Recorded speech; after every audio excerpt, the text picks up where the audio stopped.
go to school. I go to school. তারপরটা কি আছে? আমি স্কুলে যাচ্ছি। আমি স্কুলে যাচ্ছি কি হবে? I am going to school. তারপরে কি সেই স্কুলে গেছে। সেই স্কুলে গেছে। সেই স্কুলে গেছে। He has. এরপরে তো অবশ্যই হ্যাজ হবে। হ্যাঁ, he has গেছে।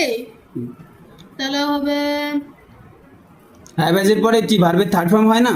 Present perfect tense. হ্যাঁ, he has gone কোথায় গেছে? Gone to school. তার কি সেই স্কুলে যাবে। যাবে। সেই স্কুলে যাবে কোন টেন্স? Future. ইনডিফিনিট। হ্যাঁ, He will উইল স্পেলিং কি এটা? হ্যাঁ, বা shall. হির পরে শাল বসে না, শাল কাট। তাহলে He will go to school. Go to school. শাল বসে হচ্ছে উই এর সাথে বা আয়ের সাথে। হ্যাঁ, তারপরে সে স্কুলে যাচ্ছে সে স্কুলে যাচ্ছে। কোন টেন্স তাহলে? যাচ্ছে মানে এটা continuous tense, present continuous tense. হ্যাঁ, দেখো তো হি going to school. He going to school auxiliary verb কি আমি বসাবো? He is is going to school. এই টুর সাথে স্কুলটা মিশে যাচ্ছে কেন? একটু স্পেসে রাখতে হয় না? তারপর তারা ফুটবল খেলে কোন টেন্স? তারা ফুটবল খেলে, এটা present tense. Present indefinite tense. হ্যাঁ, লেখো।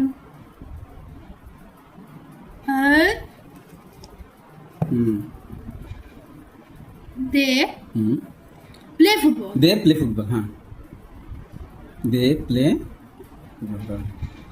আমরা ফুটবল খেলেছি লেখ কি হবে? তাহলে উই প্লে আমরা ফুটবল খেলেছি। We play football. We have We have played football. কোন টেন্স হলো তাহলে? Football. কোন টেন্স হলো? Indefinite tense. Present present perfect tense. Perfect tense. Have has plus ভার্বের সাথে ভার্বের থার্ড ফর্ম তো প্লেড তো, তাহলে প্রেজেন্ট পারফেক্ট টেন্স। হ্যাঁ, ভুল করবি না। Okay. তারপরে আমরা ফুটবল খেলেছিলাম পাস্ট ইন্ডিফিনিট টেন্স। তাই বুঝতে পারছিস? হ্যাঁ, লিখ আমরা ফুটবল খেলেছিলাম। We played football. We played football. হ্যাঁ, We played football. Okay. আমরা ফুটবল